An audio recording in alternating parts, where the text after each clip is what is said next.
Hello, everyone. Good morning, good afternoon, good evening, wherever you are. Myself, Harsh Soni, and and this session would be moderated by me. So, dear authors and invited guests, welcome to Technical Session 7D. On behalf of Global Knowledge Research Foundation and GR Scholastic LLP, it is my great pleasure to welcome you to the 8th World Conference on Smart Trends in System Security and Sustainability, WS4 2024, London, UK.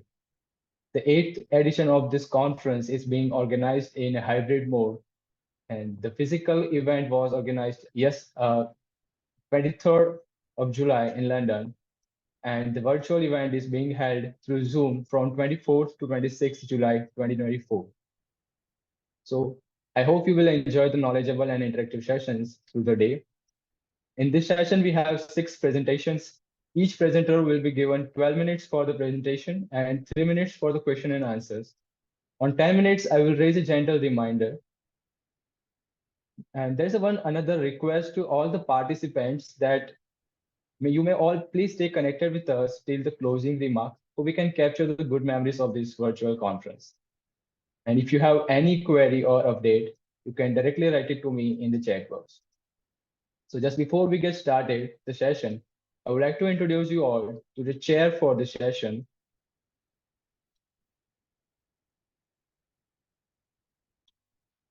So first we have Dr. Priya Pise. Dr. Priya Pise is currently working as a Director of Alumni Relations and also as a professor and head of the Department of Artificial Intelligence and Data Science at Indira College of Engineering and Management, Pune. Her research areas are big data analytics, cybersecurity, cloud computing, and data science. She has total experience of 18 years, including industry and academia. She has published 25 research papers in various Scopus, WS, HCI, UGC, CARE journals, and conferences. Second, we have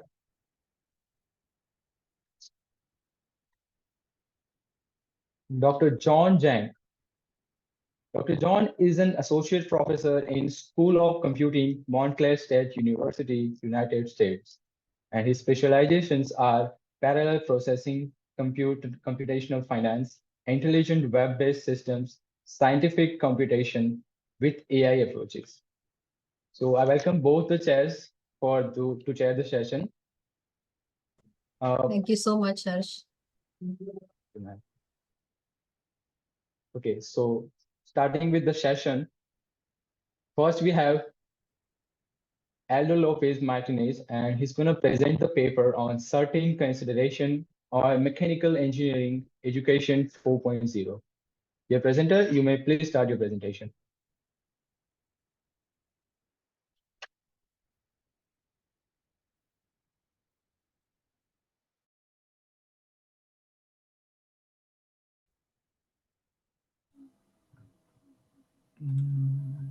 Hello, good morning, everybody. Good morning. Do you get me? Yes. Thank you very much. Are you able to see my screen? Yes. Okay. As you wish.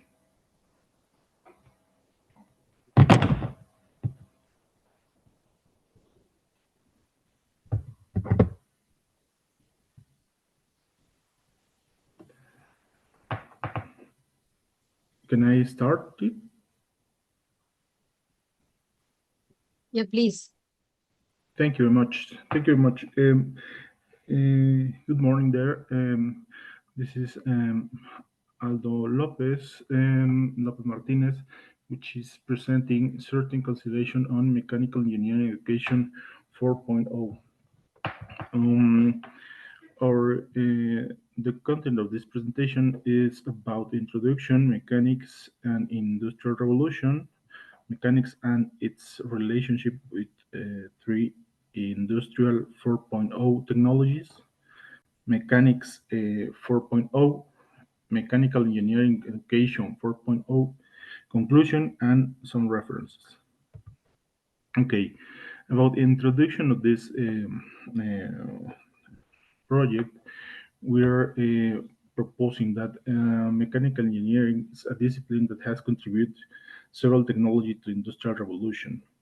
Um, this is something that for mechanics has received little importance in Industrial 4.0. Some researchers highlight more the role played by artificial intelligence in Industrial 4.0, as well as the importance of information technologies and the digitalization of production systems. So, mechanics has an important role in two of the basis technology for Industry 4.0, such as cyber physical system and digital twins. Mechanical is the conjunction with electromechanics and mechatronics provide the physical operational part of the cyber physical systems that require the core technology of IO 4.0. Um, the importance of mechanics in Industry 4.0 has been mentioned in recent researches where for first time the term mechanics 4.0 and this is the association between artificial intelligence and mechanics.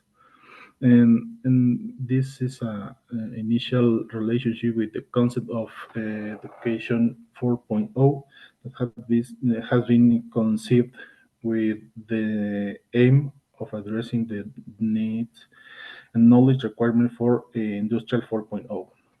Now, this project contribute of mechanics and the industrial revolution and present sequentially the relationship with the three disruptive technologies. And finally, mechanical engineering education 4.0 is presenting and some suggestion for competences developed are described. For example, mechanics and industrial revolution, it is known that the first industrial revolution is the first mechanics is the main um, technology that has contributed in this stage of the industrial revolutions. For example, with steam engine and also mechanization. After that, industry 2.0 with internal combustion engine, automobile, mechanical assembly, etc. This is related with the evolution of mechanic studies. After that, for example, Industry 3.0 with industrial robots, materials, airplanes, and after that, around 2011, a new industrial paradigm appeared in Germany, which was named Industry 4.0. This new technology was developed and consolidated industrially, made it possible to initiate the fourth industrial revolution. Um, After that, we're going to move on to Industry 5.0 with um, cobots, human-machine interfaces, and it's expected for 2020, 2050 to get Industry 6.0 with technologies such as quantum computing and humanoid robot, among others. Um, Mechanics and its relationship with three industrial 4.0 technologies, which are mechatronics, electromechanical, and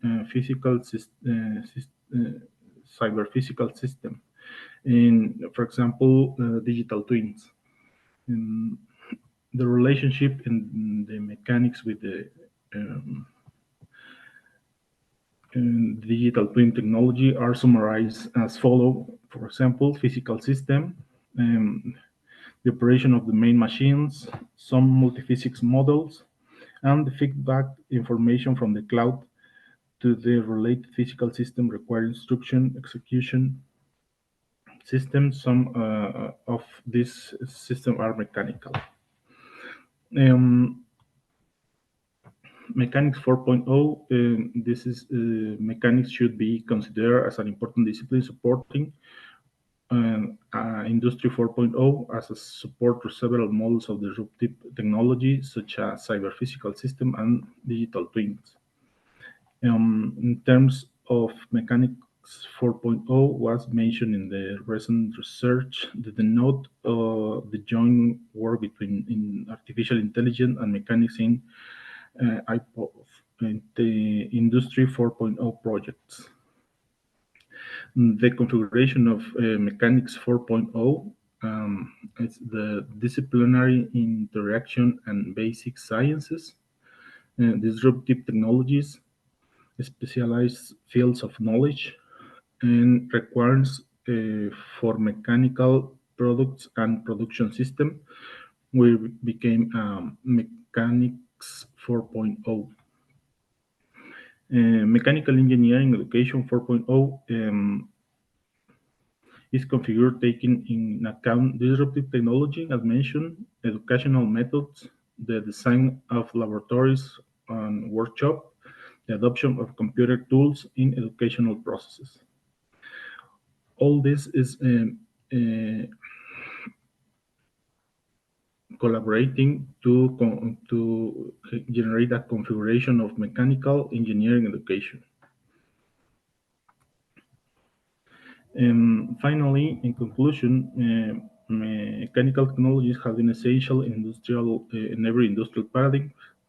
In the case of Industry 4.0, mechanical engineering, together with mechatronics and electromechanics, provide technologies that are fundamental in the operation of cyber-physical system and digital twins.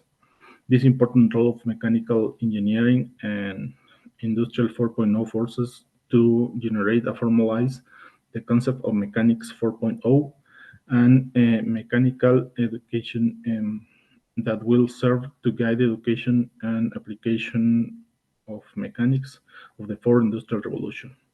The process of emerging from a teacher-centered model to a student-centered model will be challenged to the teaching of mechanical engineering that spur the train the engineers of the Industrial 4.0. This important role of mechanical engineering in Industrial 4.0 forces to generate and formalize the concept of Mechanical 4.0 and MEE 4.0 that will serve to guide the educational and application of mechanics in the fourth industrial revolution.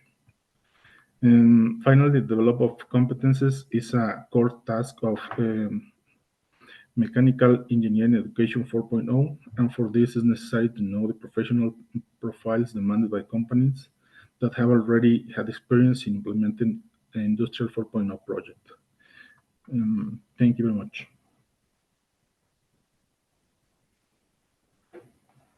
Yeah, thank you so much for the presentation. Indeed, it was so informative.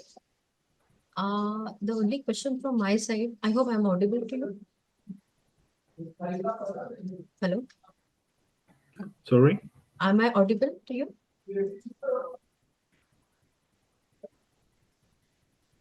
I didn't get you. Am I audible to you? Can you hear me? Yes, I heard you. Okay, perfectly fine. So I want to know from you is how does the Industry 4.0 differs from the previous industrial revolutions, and what are the key technologies that are driving Industry 4.0 in a field of mechanical?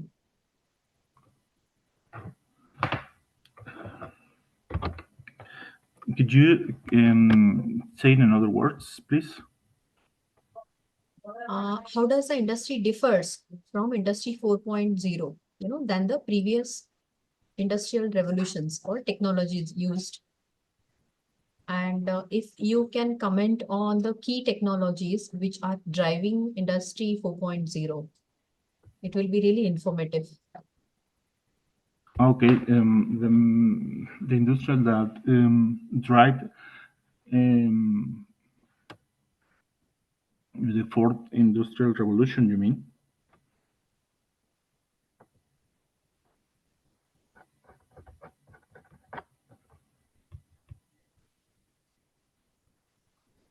Sorry, I didn't get that question accurate.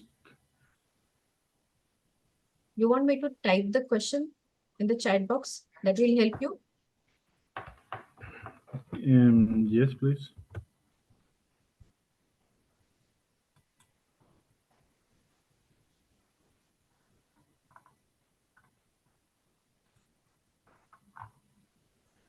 How does Industry 4.0 differs from previous industrial revolution?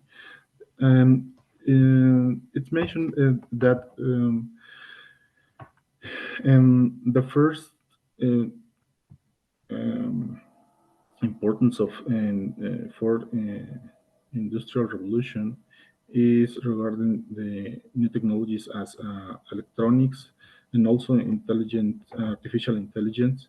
So these tools allow to reach some um, different stages that we were not able to get before these technologies were able. So that were that are very important for this fourth industrial revolution.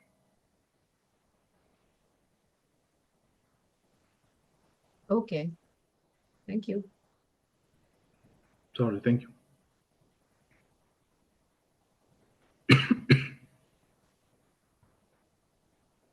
Yes, Dr. John, have any question for author?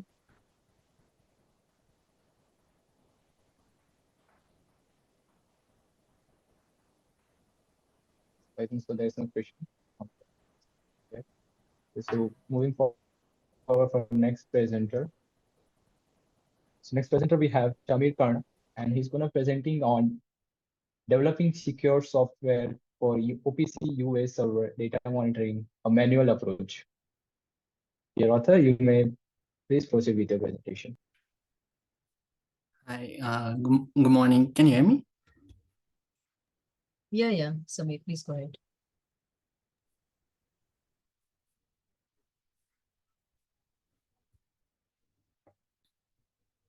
Okay, guys, can you see my screen? Yes. Okay. Yes. Yeah, so hello everyone, I'm Samir. And today what I'll be talking about is one of the projects that we as a team of four worked on together. So as the name suggests, we developed a software which allowed us to monitor the data coming from OPC UA server. Divided it into 6 sections. So before we begin, I would like to talk about why this project came into the pipeline in itself. We did have like good tools such as UA export and process. They were great. However, Savonia wanted something of their own. They wanted something that was completely dynamic, as well as they had complete command over it. That was the first reason why this project came into the development pipeline. And the second was, for each connection, we required a key through which only we were allowed to access the data. So for example, if n number of people wanted to access the data, n keys would be required, and we wanted to solve this by creating a centralized system. So these were the two main reasons why this project was developed in the first place. Now, coming to the technology stack, this is the typical one, MERN, and M stands for the MongoDB. That's a cloud-based database which we used to store our data coming from the OPC server in our lab. And Express was for creating APIs, and React was for the front end to create dynamic monitoring systems and all the tabulation data in a proper way, which was user-friendly and easily accessible.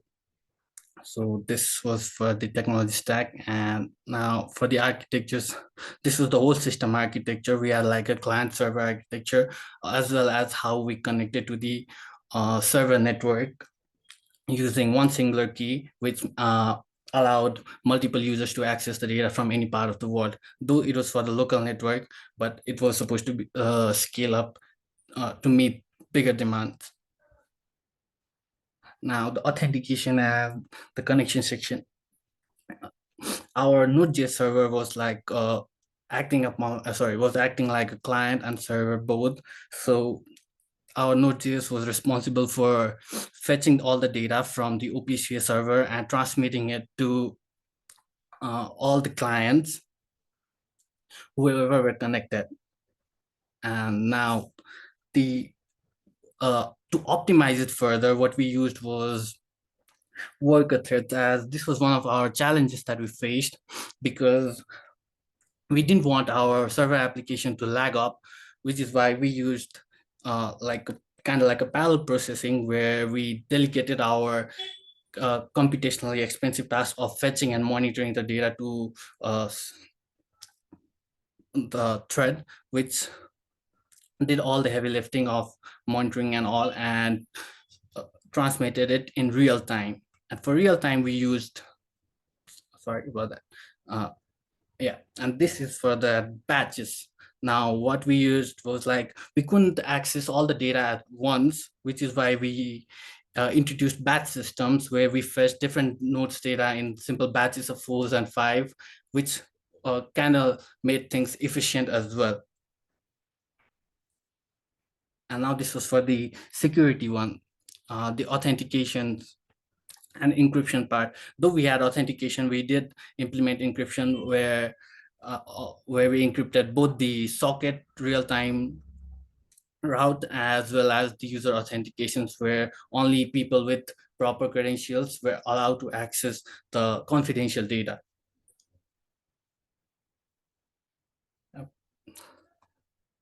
Yep, this was the final product, where clients were able to access the data and monitor it through our cloud-based data system. For them, the OPCA part was like an abstract where they didn't have to worry about that all. Also, whenever they wanted, they can just log into the system from any part of the world and easily do whatever they want with the data. They can do analysis and all. Though we did have extra precautions where only the ones with proper access, like role-based systems, were allowed to manage those data. And these were our results, the final one. And this was like our front page where all the monitoring happened. Just give me a moment. Okay. Yeah. So this was like where we had dynamic gauzes. We had to make sure that the gauzes were dynamic as the data changed in real time. So the lower bound and the upper bound had to adjust itself accordingly, as well as with the Spark lines, where all these data were from our water lab system. And this was the management console. That's what I was talking about, the role base. Only people with proper credentials were allowed to access this part of the application, and the ones with only read access could not enter this section. And now this is for the user management system section, where you admins and others could manage all the users and all. And this was the most important part of our system, the data management, where the confidential data was stored and could be viewed. Basically, all the system was made extremely efficient and user-friendly for the ones who just wanted to view the data and just access it, keeping the technical side completely hidden from them. Now, the challenges and the solutions. The few challenges that we faced was establishing the initial connection was in itself a bit of hassle, because there was like different network layers that we had to get through, which was a problem at initial stages. And the secondary was handling multiple nodes data, which is why we introduced batch system. As if we try to make many requests to the OPCA server, the OPCA server responded with too much of lag, which was like a big downside for us. And that's where we got together to come up with that batch system. So these were some of the problems, and the solution was one initial for first initial connection, just one key was enough, and for efficiency we used worker threads and all. So if you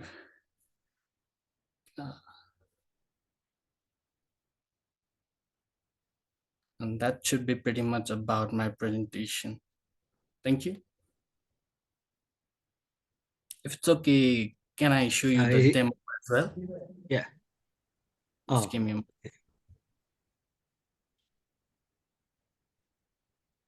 Yeah, Mr. Samir, that was indeed a very nice presentation. Yeah. Are you showing anything? Yeah, the final demo of Yeah, how please, the please, final please. product Yeah, turned out to I be. shall wait. Okay.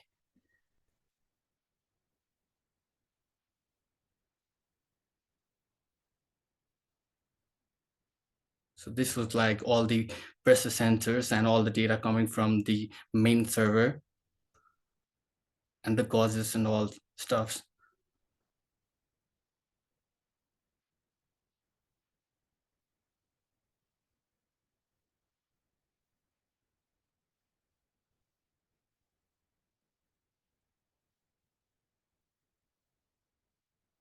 So with basically making things simpler for the user part with all the filtering and basically the typical stuffs for those.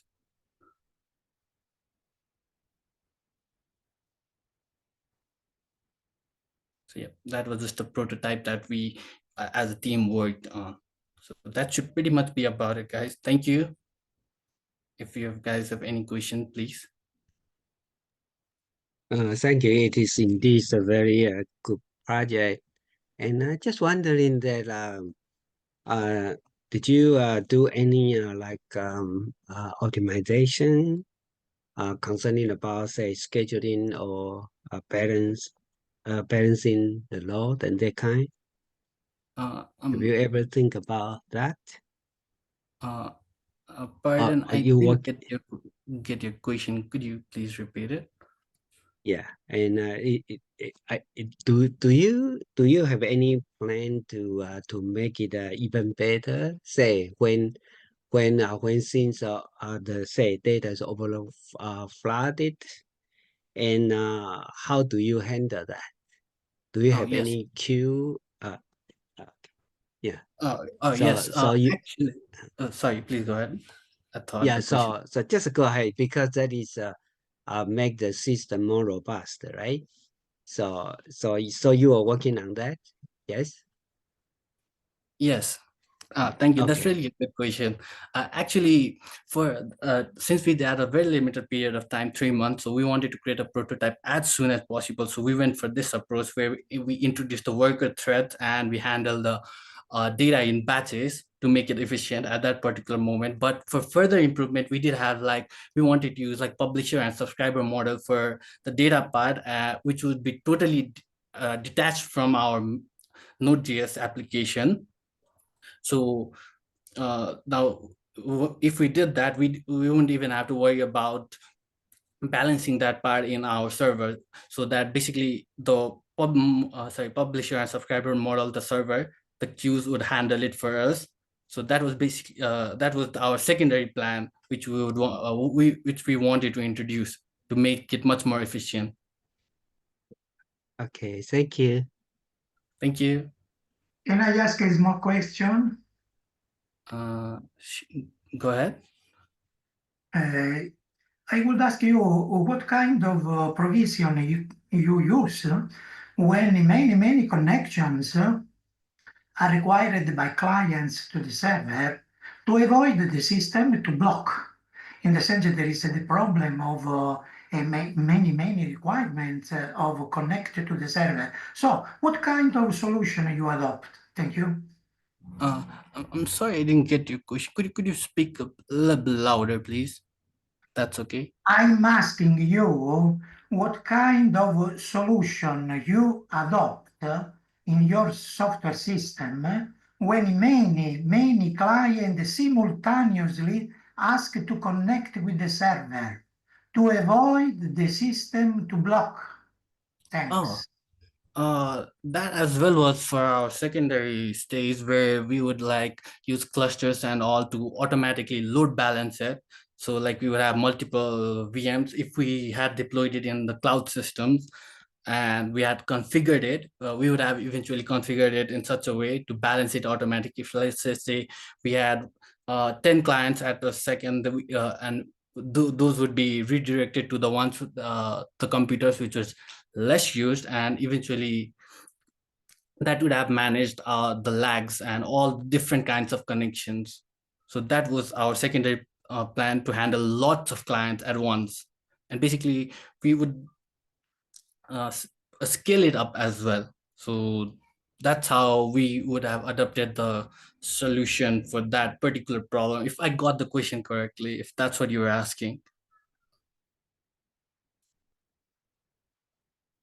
Does that answer your question?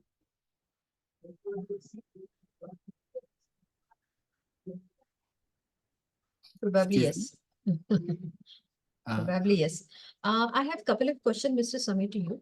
Number one is, I would like to know what was the motivation behind, executing this particular system. And I mean, did you face, or society face some challenges wherein you have taken the gaps ahead and you have implemented such a beautiful system? That's question number one. And my question number two is, how does OPC UI handle the certificate management and its renewal? okay. Thank you for the question. To answer the first one, the motivation, like I mentioned previously as well, like there are already good tools like Proceeds and UX, but they're amazing tools, right? Through which we can monitor our systems. However, Savonia wanted something that they had complete command over. So we had to build this from the scratch. So that was the first motivation. A second was for the organization, the local network that we were working in, the Savonia, for each connection they required a key. So like if we were like 5 people and we want to access the data, we would require 5 keys. So we wanted to avoid that, which is why we went for this software, which would centralize which would centralize the system and remove the necessity of keys. So I hope that answers your first question. Yeah, perfect. But there's one more question in line with what you have answered. I would, happy if you tell me the, evaluation or performance measurement parameter that, the concern that you have kept onto your mind, before the measuring the performance. If you can comment. Performance parameters, right? We didn't actually do any performance parameters because we're in the prototype development phase. So that was in our secondary one. If that's Okay, okay. perfectly fine. Because, ultimately, if you can't evaluate what you have measured is, something again going on abstract stage. So better you do it and, you can evaluate the system as well as the need of the customer is concerned. So that's what can be Yeah, the suggestion to you then. And yeah, thank you for thank it. you. Okay, I believe there was one more question, right? If it's okay, can you tell me that? That was all about certificate management and renewal. Do we have a provision for it? Yeah, we Security do have certificate certificate. management. Yes, Yeah. yes. Yeah, we did that like certification and management, but for now we used authentication like the credentials one, which were hidden, which was like hidden from. We used something like we protected it, the credentials. Only the root admins were only allowed to access those, through which only the connections were made. Also, we did have certificate provisions as well. If we wanted to, we could have implemented that as well, but the server OPC server already had like credentials, so that's what was used, but the certificate as well could have been used. Thank you so much. Thank you. Okay, so thank you, dear presenter, for your great presentation. So moving for the next presentation, we have Raya Kalibayeva, and she's gonna presenting on evaluating financial management efficiency in higher education institutions and econometric analysis using the ARDL model.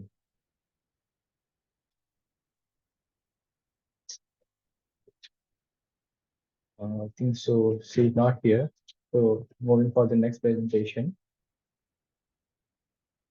Next presentation is about fast clustering convergence by genetic algorithm, and it's gonna present by Libero Negro.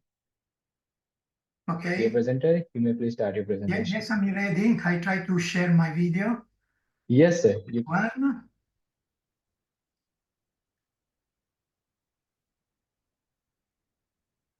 Can you tell me if the slide is visible? Yes, yes. Okay. So in this presentation, we discuss the development of a clustering tool, which is based on the concept of a genetic algorithm. And this tool, which we realized in Java, using parallel Java, is characterized by the fact that we can use a meta method for initializing the solution of the population. It uses a fast pairwise nearest neighbor technique for crossing solutions of the current population and then to generate the next population generation. An interesting fact about our tool is that it allows fast clustering convergence, and at the same time, we try to achieve and achieve in many cases practically accurate result, both when we use synthetic and real world data set. Now, to try to define the context in which we put our work, I must tell you that we are in the field of unsupervised clustering. In this field, the problem is to split data points of a given domain application, a data set, to split points in groups, also say the cluster, on the basis of a similarity measure. Typically, when we use points which are vector in the space, numerical space, we use the Euclidean distance as a similarity measure. And the problem when we do this splitting is to have that the point in a same cluster, in a same group are similar, and points in different clusters are dissimilar. Each cluster is represented by a particular point, which is its centroid, which normally is the mean of the belonging point to the same cluster. But to be more precise, we consider a data set with n points, where n can be very large, and each point is a vector inheritized to D. We have k clusters. K is fixed in advance, and for each cluster, mu1, mu2, mu kappa, mu k are the centroid. The objective function to optimize, minimize, is the sum of squared error, which is a measure of variance. We use also the distortion, which is the average value of the SSE. Now, a well-known standard algorithm for making clustering is the Lloyd's K-means, which it starts from, for example, a random initialization of a centroid. Then it assigns each point to the nearest centroid to make the splitting, and then it updates the centroid on the basis of the resulting partitioning. And these two phases, 2 and 3, are repeated a certain number of times until centroid stabilizes. Now, this is a very simple, also efficient clustering method, very often used, but it has some weakness. First of all, K-means applies a local search, and K-means actually behaves as a local refiner of centroid. Local search means finding the centroid in the overall data space. This fact naturally has the consequence that K-means very often is stacked on a suboptimal solution. There are also other technique, more advanced techniques of clustering, in which the objective is to use a global search of centroid in the data space. Genetic algorithm based clustering, as is shown in this paper, belongs to this global search solutions for clustering. Okay. Now, what we have done, first of all, we have implemented several seeding methods for initializing the centroid. And this, I cannot go into much detail. I have described in the paper, in the book, this detail, but I will remember to you that there are also some very careful seeding methods. One of these is the greedy k-means plus plus, which repeats the initialization in order to have a number of centroids which minimize from the beginning, try to minimize the distortion measure.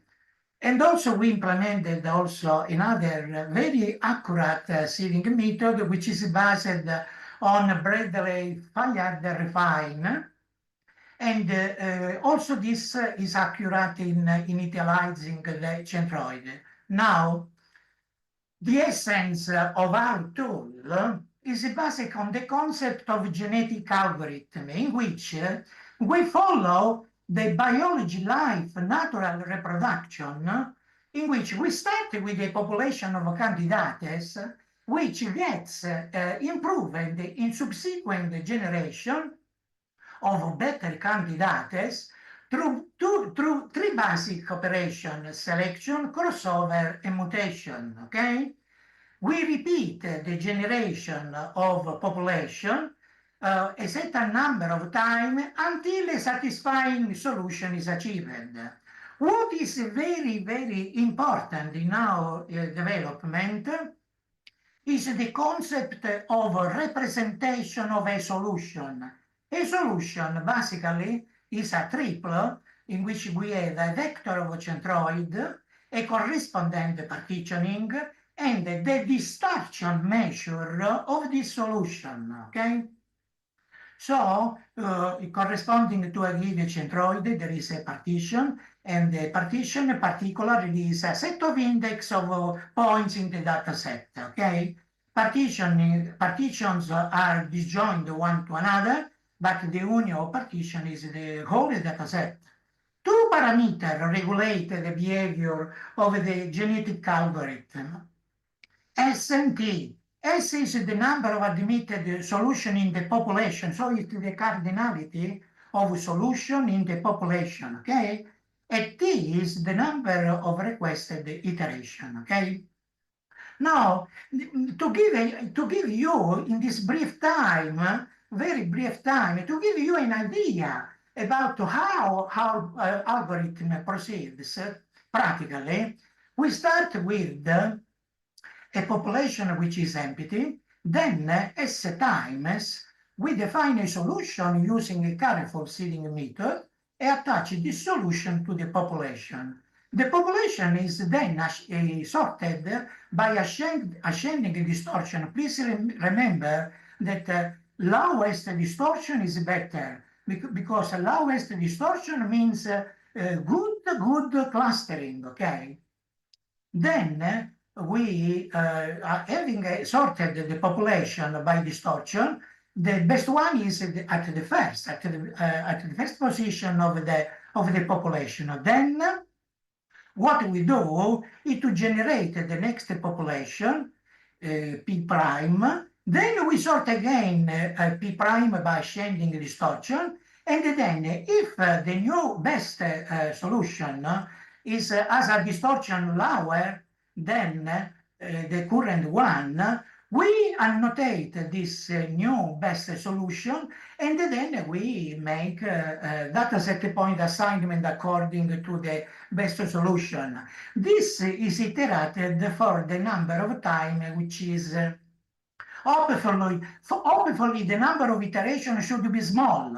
But after the T iteration, we show the best solution which emerged, and also we try to to append to this solution some clustering measure which expresses the good quality of the clustering achieved.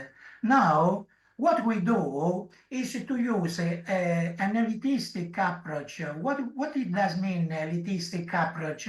In the population, please remember sorted by ascending distortion, we in reality concentrate on the first SSE solution in ascending distortions, and among this small set of solutions, which are basically best good solution, what we do is to generate all the possible pair of solution, and then for each pair of solution, we, in the definition of the next population generation, we select the next pair of solution according to the elitist SH part of P.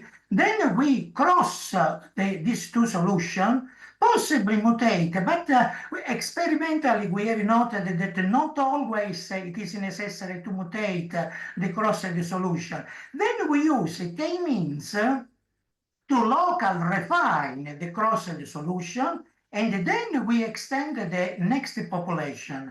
What is very critical is the way in which we achieve the crossover. Now, to just give you an idea, also in this case, we define for each pair of solution which is selected, we define a combined solution with the double number of centroid, 2k, and so we achieve a vector of 2k centroid, and we achieve a partition which is the double number of partitions. Then what we made is the following. For each point which belongs to two different partitions, we move the point to the one of the two according to the nearest rule to the centroid. This way, also in the combined solution, we have a disjoint, which this is a fundamental, disjoint solutions.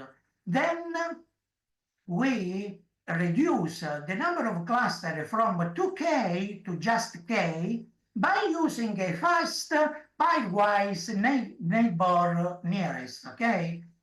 What we do in this PNNN strategy, we choose two not empty clusters and merge the two not empty clusters, determine the new centroid of the merged cluster, and then we reduce. Sorry to interrupt you, dear author, but you have last 2 minutes for the presentation.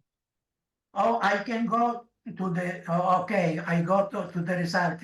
It is impossible to explain in 2 minutes. In 2 minutes, the strategy. We applied the implementation to both synthetic dataset and also real-life dataset. What it emerges here, these are very challenging synthetic dataset, well known in the literature. And what we achieve is that there is an accurate solution.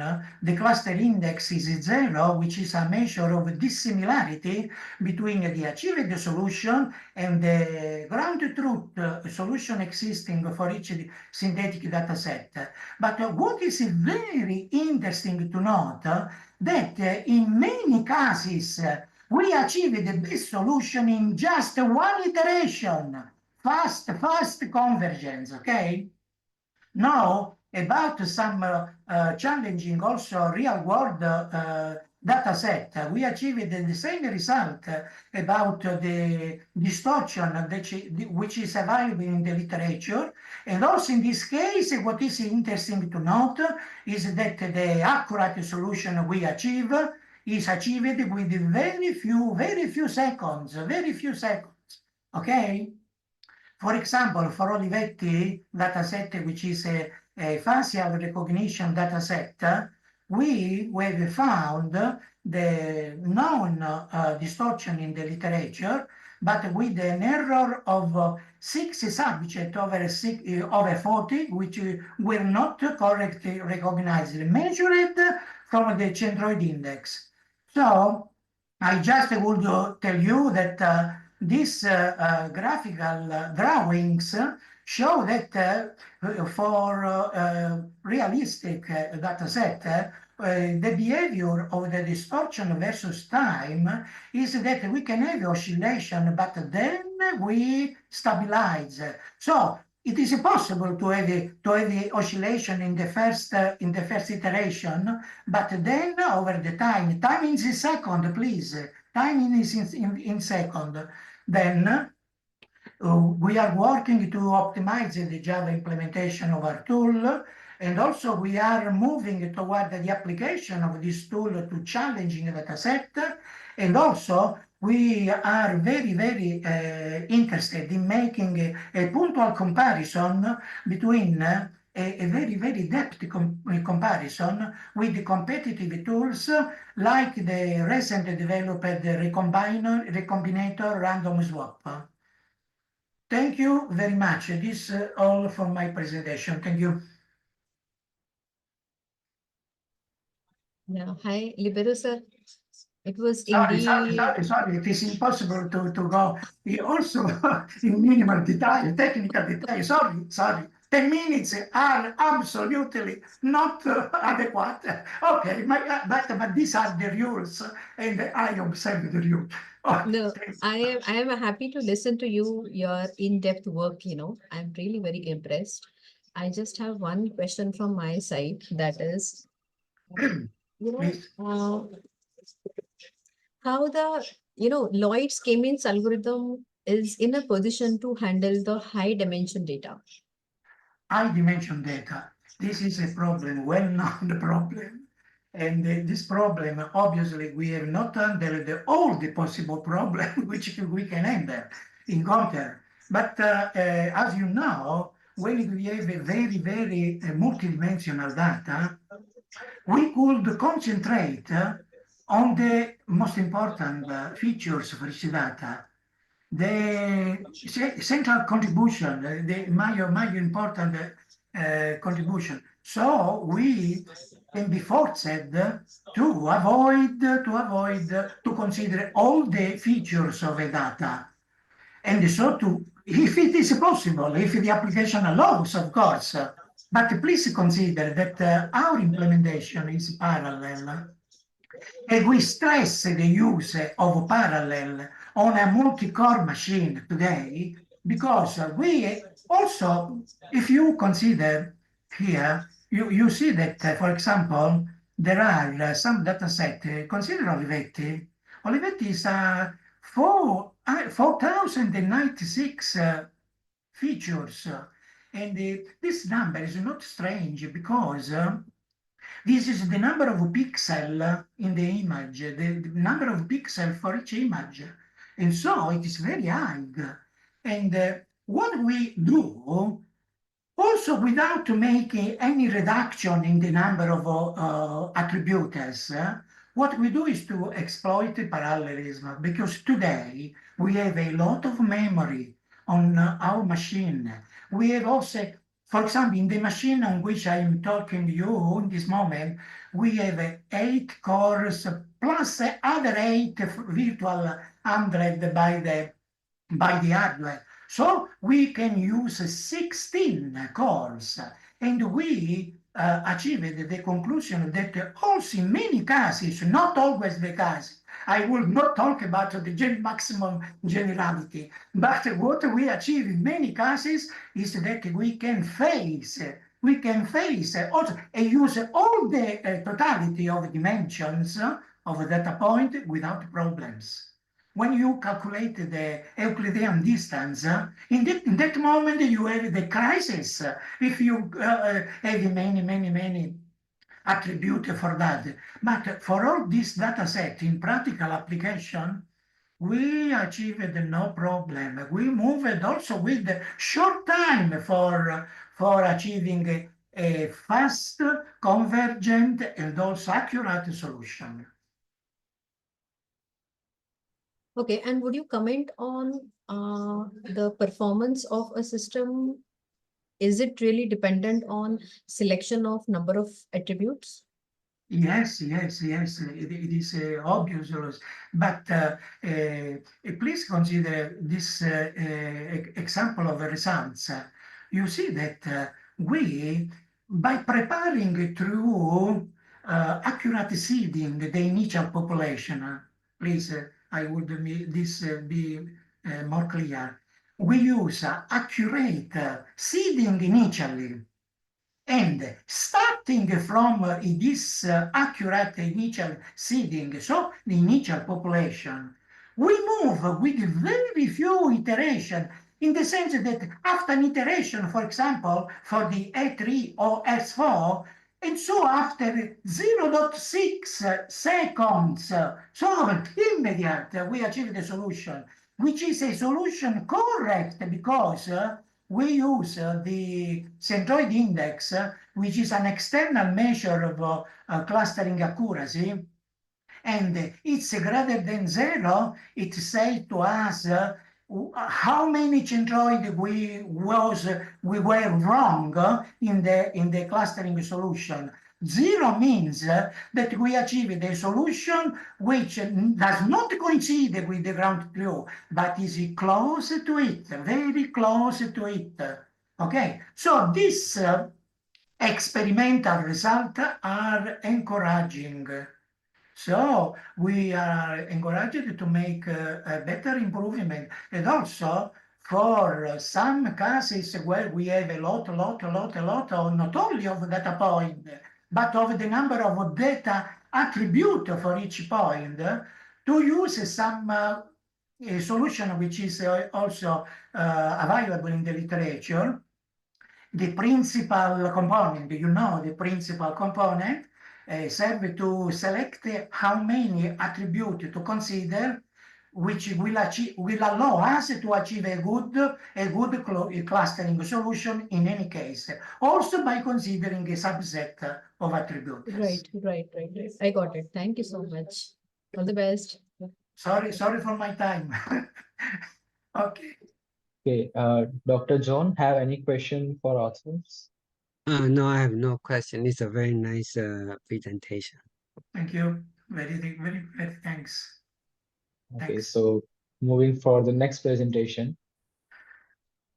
Next, we have Austin Joseph, and he's going to present on LearnBox, huge educational resources for sustainability in an e-commerce platform.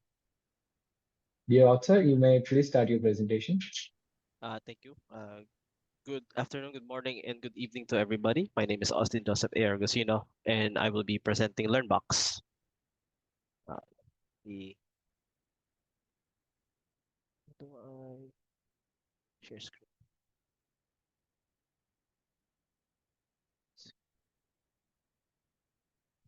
Okay, so can everybody see my my screen? Yes. Yes. Okay, thank you. So, as starters, LearnBox is my me and my group's thesis project or uh, capstone project for college. And the idea behind it was that we always use books in our college classes, and that sometimes some of those books only get used once. So that like we buy a book, we use it only for one course or one class, and then we after that it has no more use.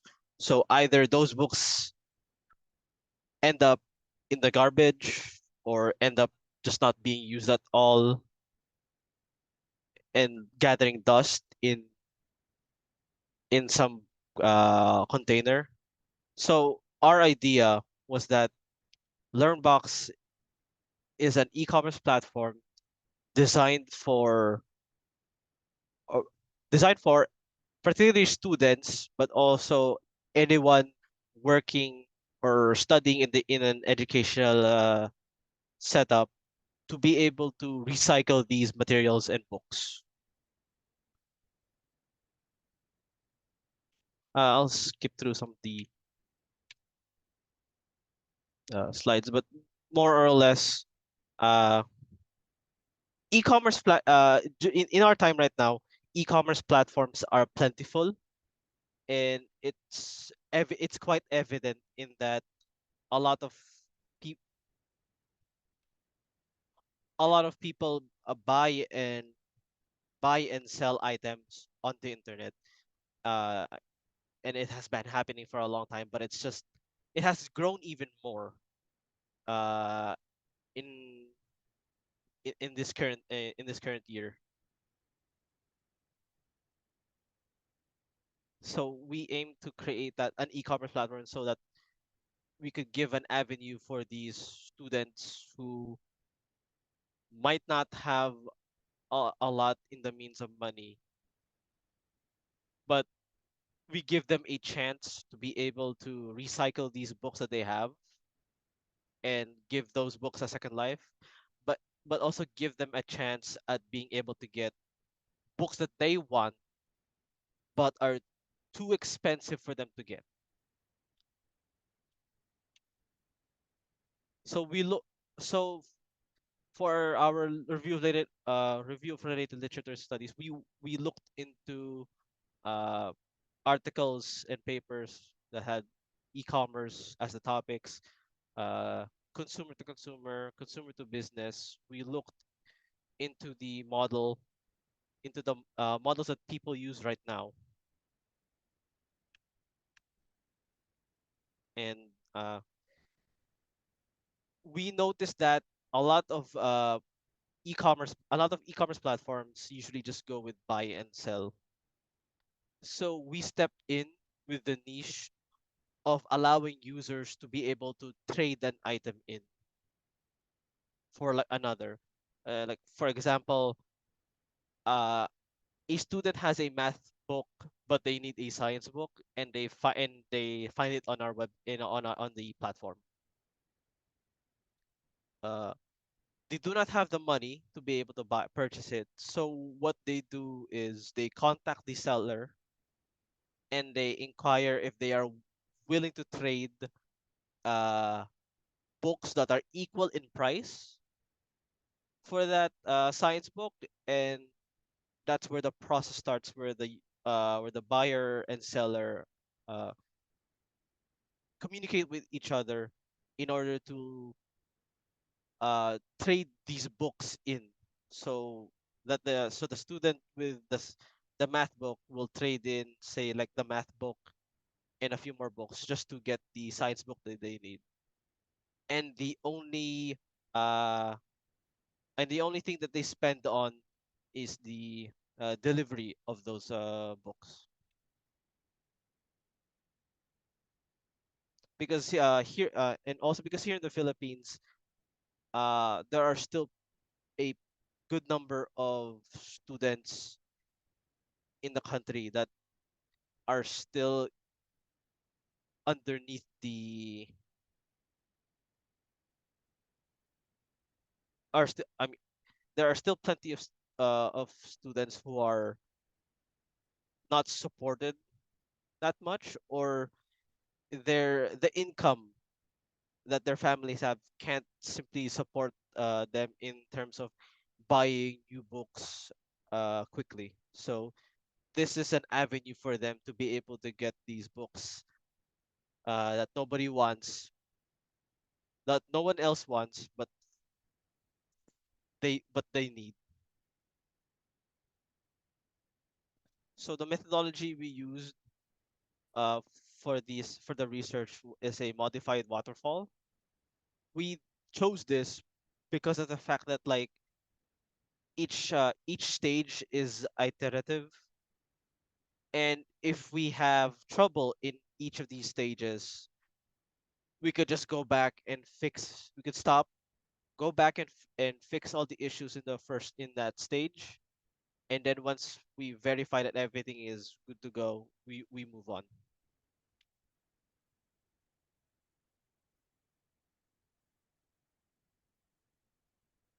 We designed the website as best as we could to uh match to be readable and simple enough for buyers, sellers to navigate in order for them to uh, move on with the move on with their purchases and selling. So in this page, in this page, I have two figures. On the left is the order interface for this is order interface for LearnBox. Uh, this is where sellers can navigate and change the status of the books that that have been ordered from them.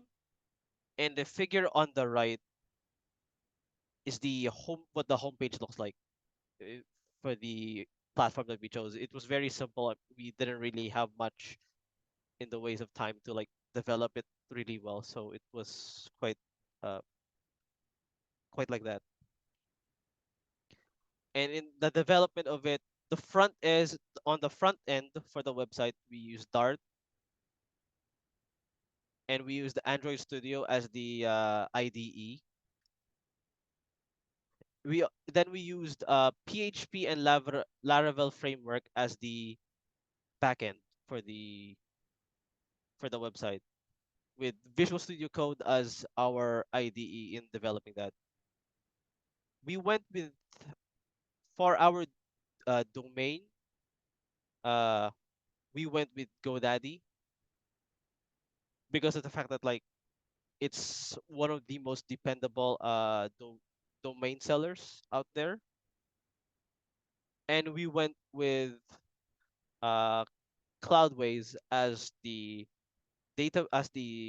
host and database for the platform.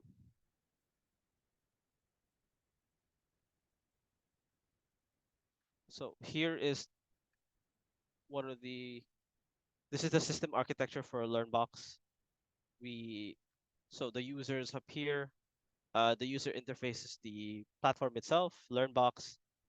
Then Cloudways handles the administrative control, user access management, payment process, logistics, inventory management, and order management. And all of those datas and details are then transferred to the database, which is then stored.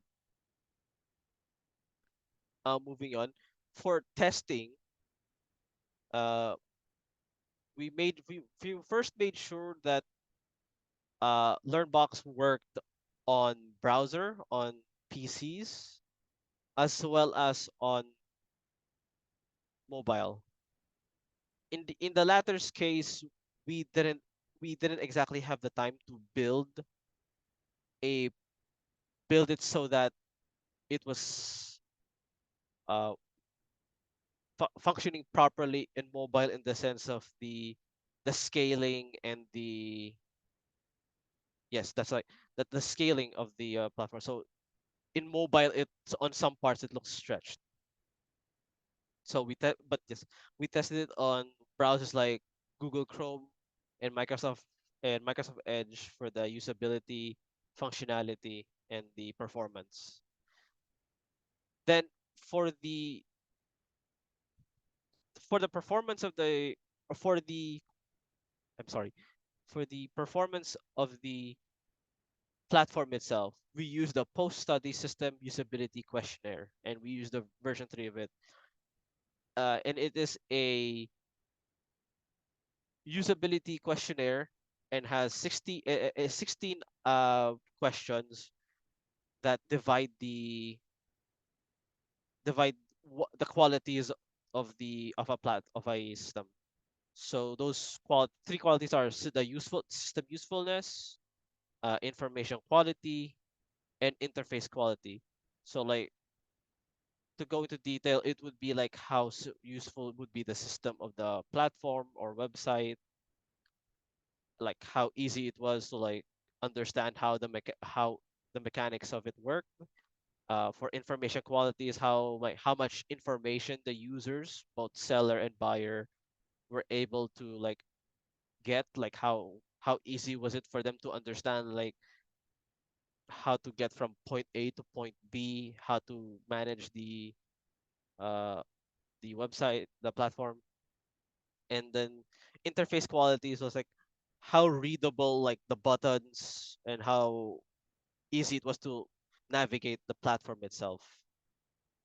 And the PSSUQ followed a 7 point scale. So from it starts with 1, which is strongly agree, 2 is agree, 3 somewhat agree, 4 with neutral, 5 as somewhat disagree, 6 as disagree, and 7 as strongly disagree. Basically, the lower the score for those metrics, those each of those 3 metrics, meant that the the performance was good and users were satisfied. Going going into the results, we conducted a preliminary survey on a sample of 50 respondents on their preference of buying new or secondhand books.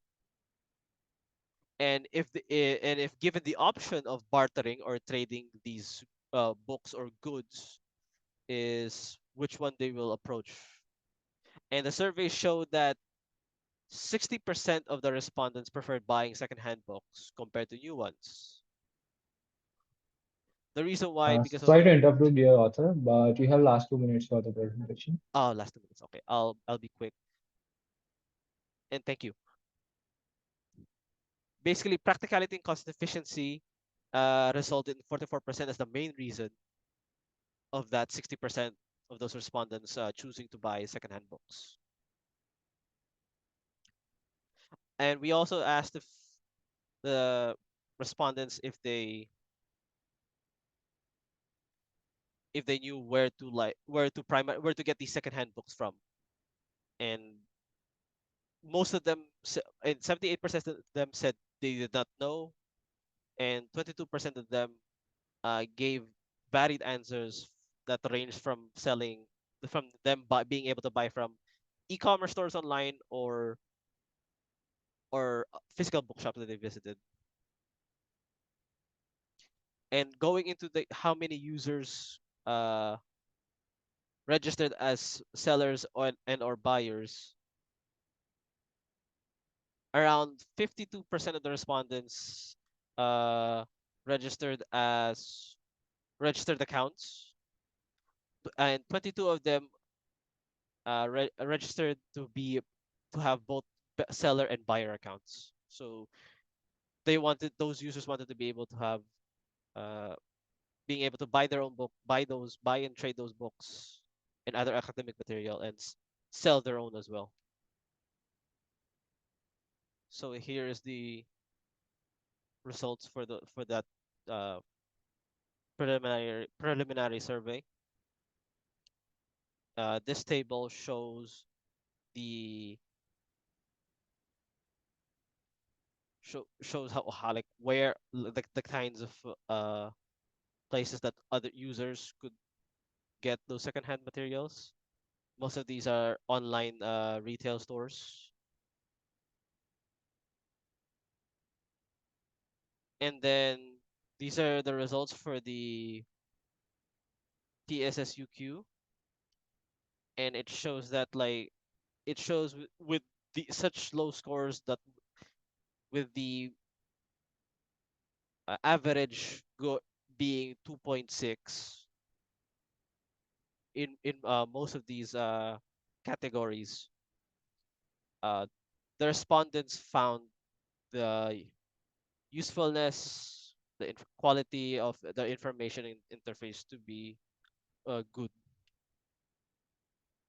We also went and asked 3 e-commerce experts. These e-commerce experts were uh, individuals who have spent a long time as sellers on e-commerce websites,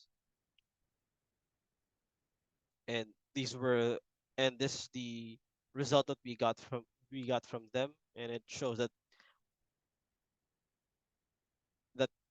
this the score is low, so that means it was good. But they did give us some minders that yes, our e-commerce website was on the rougher end.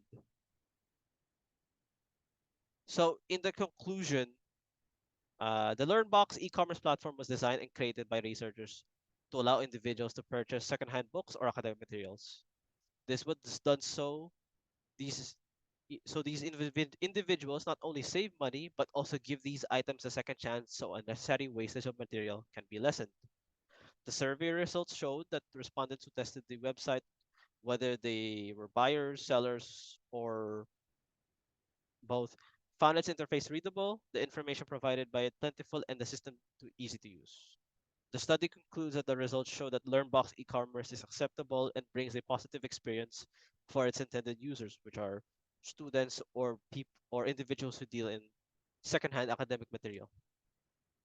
To enhance the website's functionality and provide a more user-friendly experience, the researchers recommend integrating a chat system similar to popular platforms like Lazada or Shopee directly into the website, so like the buyers and sellers could talk with each other. And this will not only simplify transactions, removing the need for a third-party application. And finally, ensuring further enhancement across various browsers, especially on mobile devices. It is essential for reaching a wider audience and ensuring a smooth user experience accessing the platform on different browsers. And these are the references, and that's all.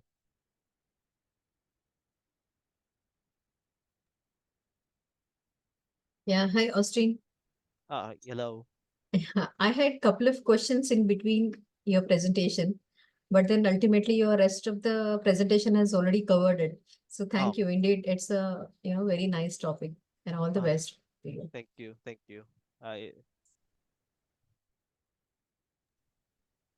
Dr. John, has any question for also? No, I don't have any question. Okay. So moving forward for the next presentation. Next, we have Lizeth Mendez Heras, and she's going to present on microeconomic determinants of employment for sustainability in Ecuador. Dear presenter, you may please start your presentation. Yes, thank you very much. I'm going to share my screen.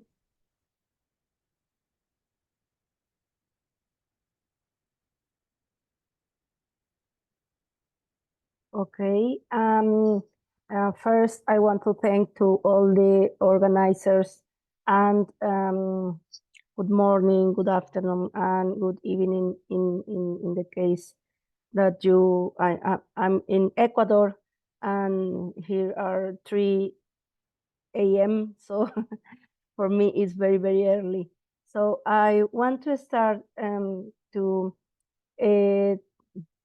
explain that this is a very important topic in the field of economics. I'm more in the field of economics, but I'm using econometrics to analyze factors that affect employment, and I'm going to explain after, but this topic is a part of a research project in University Ecotech and also in University of Guayaquil. Both are in Ecuador, and here in Ecuador we have a big problem because the economic growth is almost zero for this year, 2024. The International Monetary Fund calculate that for Ecuador the economic growth will be 0.11%, so almost zero, no? And it's very important in this case to analyze the consequences, no. But in this case, I'm going to explain that we study for the time after the COVID-19 pandemic. Okay, this research was in co-authorship with Linton Delgado, and I'm very thankful with the author, the co-author. Yes, well, I'm going to present, sorry. Could you see the full presentation? Could you Yes. hear me? Yeah, okay. Thank you very much. So I'm trying to be, I prepare a long presentation, but I'm going to present only the most important because the time, okay? So in Ecuador, we have the data from the National Institute for Statistics and Census, the INEC, and during the first quarter of 2023, 55% of employees in Ecuador were in sustainable jobs, about 40% in suitable jobs, and 4.9% in unemployment. Maybe the unemployment appear not as a problem, but we have a lot problem of unsustainable jobs, underemployment, and other not adequate employments. So Ecuador has some serious repercussions on employees' working lives since it affects their earnings, productivity, working satisfaction, and security over working positions. So the objective of this research was to identify the microeconomic determinants of adequate employment, underemployment, other unfulfilled employment forms, and unemployment in Ecuador after the COVID-19 pandemic breakout. According with diverse authors, particular Esteves, the drop of suitable jobs and the increase of informality, underemployment, and unemployment was due to the assemble of restrictive measures implemented during the pandemic, which dropped household consumption and whole economy. For different reasons in Ecuador, there are factors of discrimination. For example, gender discrimination, age discrimination, no, migrant discrimination also, and there are a lot of inequality in particular for younger people and females, and also for some discrimination of ethnics, for example, for indigenous people. The data comes from the National Survey on Employment, Unemployment, and Underemployment, and the NEMDU, and the sample corresponds to the annual data for 2022, and it was restricted to people living in an urban area, heads of household, and are between 18 and 65 years old. We have around 61,000 answers for people in this between 18 and 65 years old. This is a brief of the descriptive statistics. So we we have, for example, the most of people in general, considering, for example, all that most people are plus 55 years old, no? Most of people in Ecuador are in high school, and also we have a lot of, in here we said mixed race and other kind of ethnics like indigenous, black, Montubios, and whites. But the most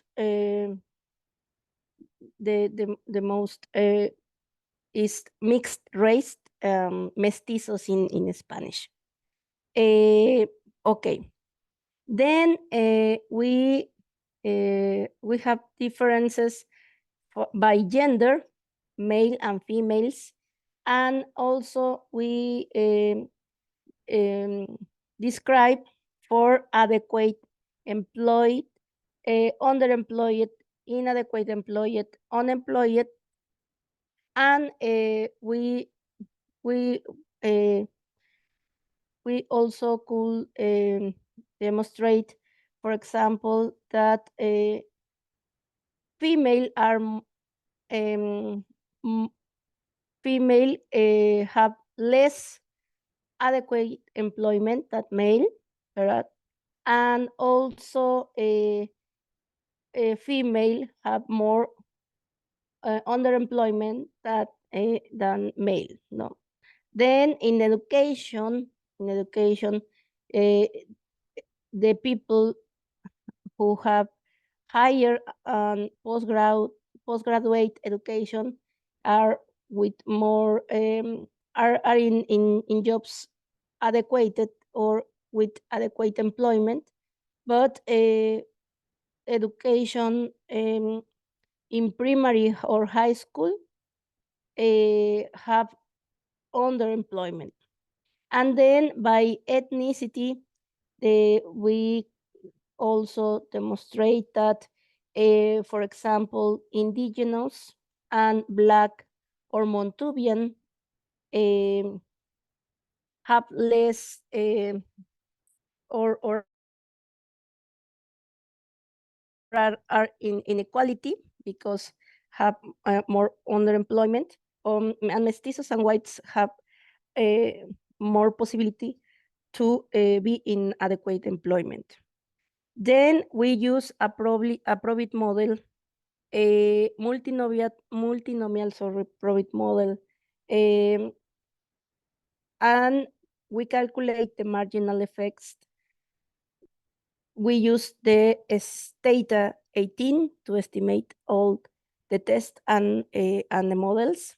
And in this table, it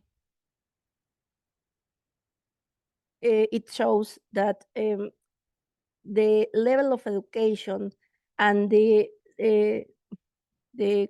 different age groups are significant almost for all the models. Yes, but I want to I want to highlight these graphics when it's more easier to see that people, for example, with postgraduate level or higher level have a higher possibility or a higher a probability, a higher probability to have an adequate employment. And in this figure is very clear that lower levels of education have a low probability to have an adequate employment. No? Here, primary is less than high school, and high school is less than undergraduate, and also a postgraduate have more probability to have an adequate employment. And also, for example, is interesting that in in the case of unemployed are in similar probability, yeah. But in the case, for example, of underemployment, the people who have, for example, high school or primary have a higher probability to be underemployed. Then by age, it's also interesting that, for example, younger people have a higher possibility to be Sorry to interrupt you, inadequate dear author, employed. but you have last 2 Okay. minutes for the. Yes, thank you. Well, I'm going to the conclusions. So Ecuador's labor market shows high inequality among workers. Yeah, in particular, the inequality by gender, yes, and by levels of education. And we found that higher educated people have more probability to be in adequate jobs, and that people who have lower levels of education have more probability to be in non-suitable jobs. Yeah. This is a very important result, and in particular for achieve the sustainable development goals in Ecuador, adopted by the United Nations. And in this is an important result to design political policies. So again, thank you very much for this opportunity. And if there are any questions, I'm here. Thank you very much. It was indeed informative presentation, dear. So I have no question for you today. Thank you so much. Yeah, no question. Okay. So, Okay. dear author, thank you for your valuable presentation. So now moving forward for the next presentation. Next we have Raya, and she's going to presenting on evaluating financial management efficiency in higher education institutions and econometric analysis using the ARDL model. Dear Hello, my author, apologies. I'm here. Yeah. yes, you may Can please you start your presentation. give me demonstration, please? Sorry? Demonstration. My presentation. Okay. Thank you. You see, I hope you Yes. see my presentation. Yeah. My name is Dr. Karlibayeva Raya from Uzbekistan, Tashkent State Economic University. Today I want to tell about my research then equaling financial management efficiency in higher education institutions and econometric analysis using the ARL model. Financial management is a fundamental component of institutions, significantly impacting their ability to maintain academic excellent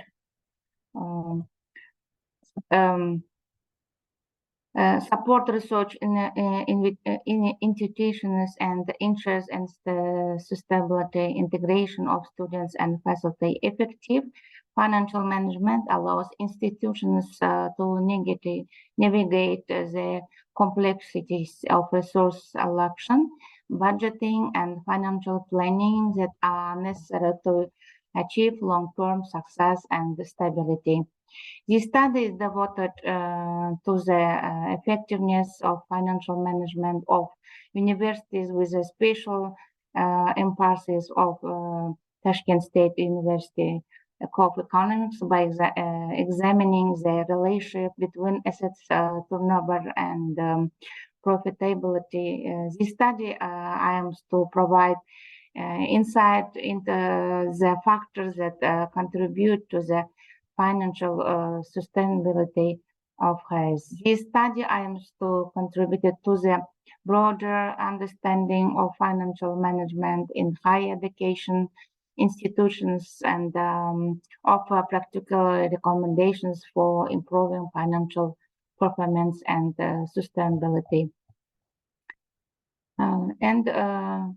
According to the study, the analysis graph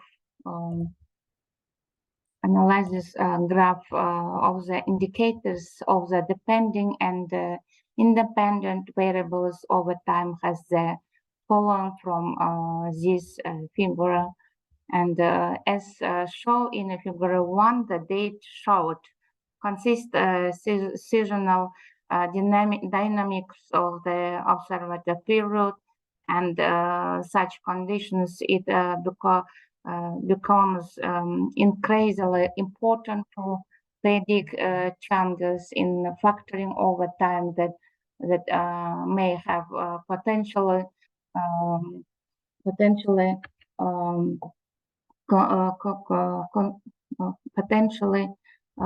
consequences. And the next stage of this study is the correlation metrics between each of the depending and independent variables was examined using state software. The correlation metrics presented in the table shows the absence of multicollinearity between the dependent variable and the independent variables. At next stage of the study, unit root test was performed to determine the situationary of the depending and independent variables.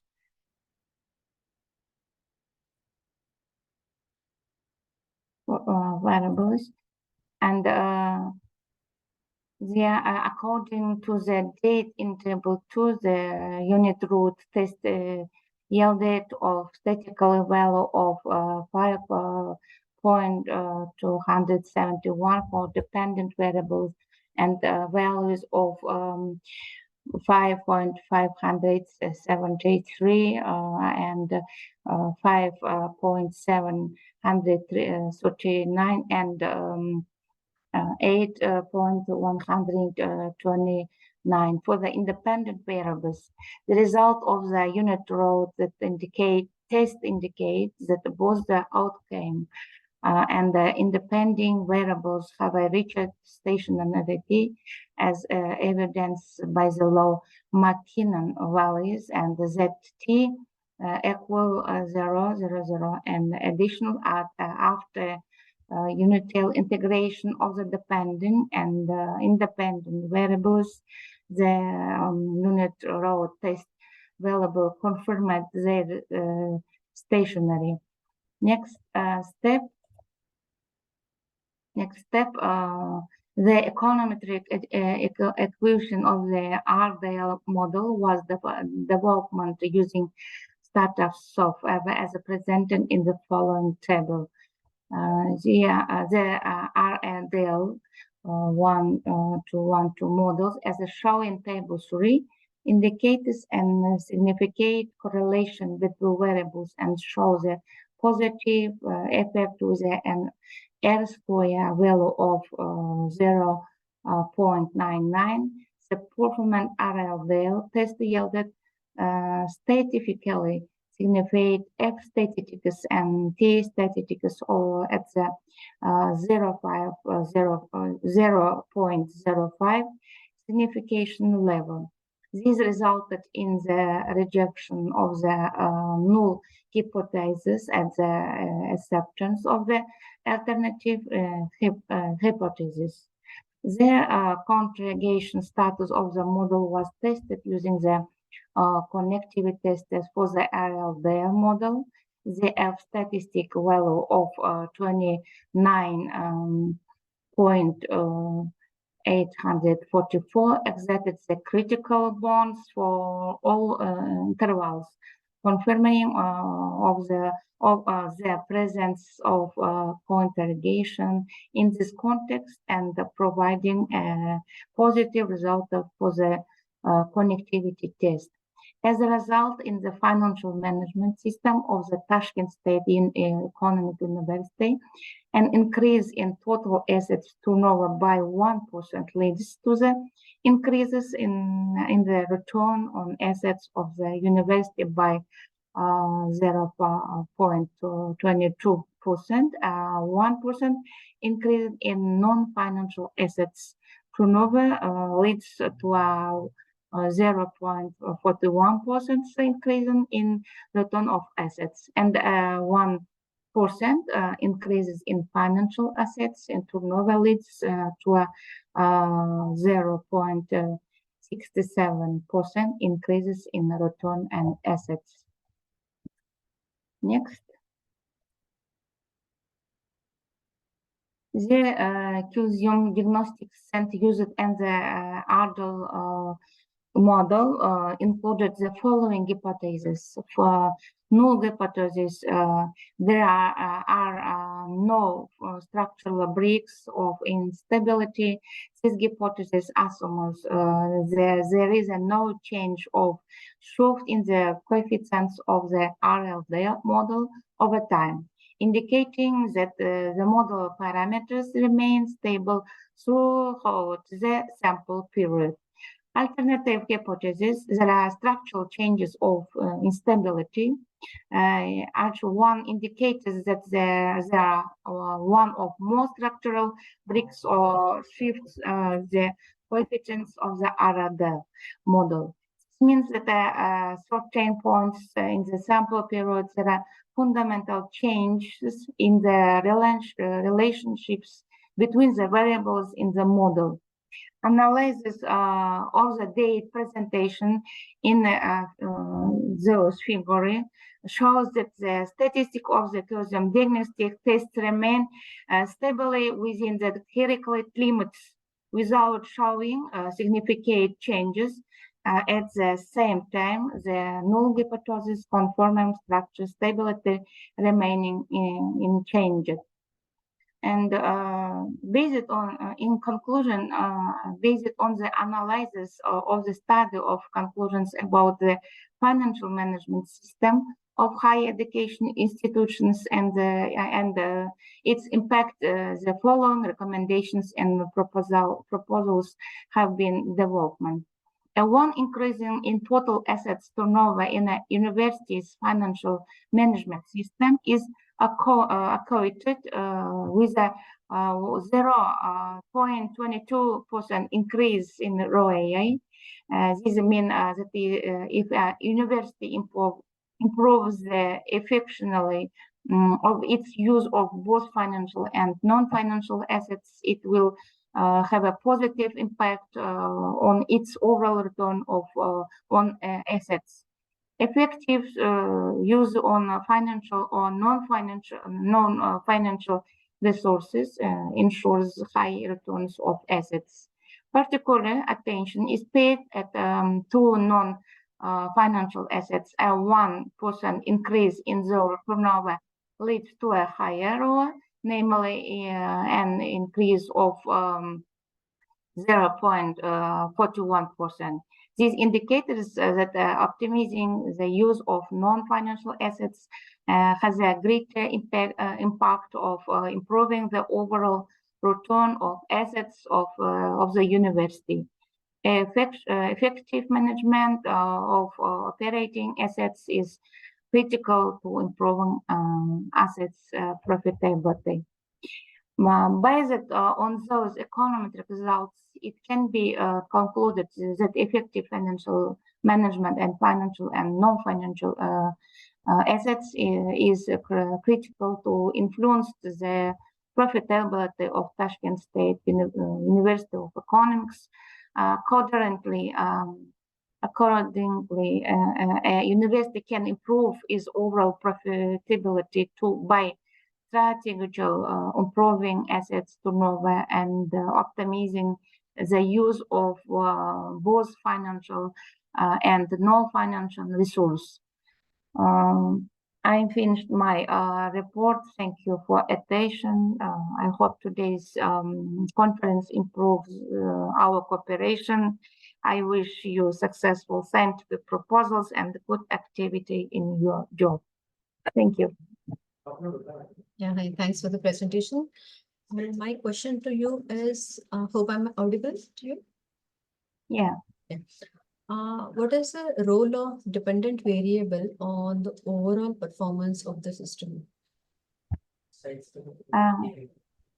Nowadays, our state university has a independent management financial resource nowadays, and we are try give profitability from our activities. Do you understand? You listen me? Yeah, I can hear you. Please go ahead. Yeah. And our university try independent manage our resource. And nowadays we use many model to manage our financial resource. And last years we can give from our activities profit and use effectively our financial resources. Okay, thank you. Thank you. Okay, is there any question from session chairs? No, it's an interesting presentation. Thank you. Okay, thank you, sir. So now we have completed all our participants for this session. So now moving forward for the closing of the session.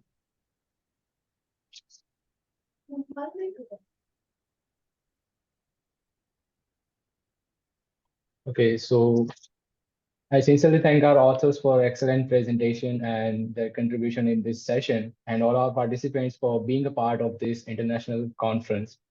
I hope this session was informative enough, and we, on behalf of the team, our whole team, thank you for your support during this 8th version of the conference and previous 7 version of this conference. We will be happy to have you all in the 9th version in 2025. Further, all the presenters will be getting their digital certificates through email within 2 working days. Moreover, all the papers have already forwarded to the Springer, and the publication will be live within 6 months. So kindly cooperate with the team of WS4 2024. And now I also thank our session chair for chairing the session. And there's one token of appreciation to be the chair on behalf of the team WS4 2024 and the Global Knowledge Research Foundation. Ma'am, there is one token of appreciation for you.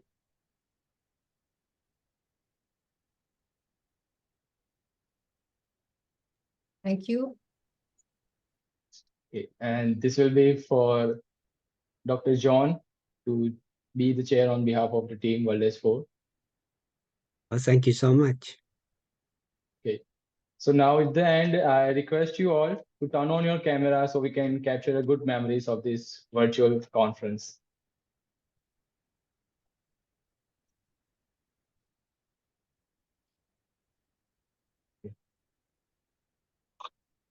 Sorry, but I have some trouble with my video. Not an issue, sir. Okay. Thank you all for your presence over here. And thank you, ma'am, and thank you, sir, for your valuable presence. Thanks a lot, Thank you. everybody. Okay, Thank bye. you as well for the opportunity. And have a good May day. you all have a nice day. Good. Or a good night. Thank you very much. Bye.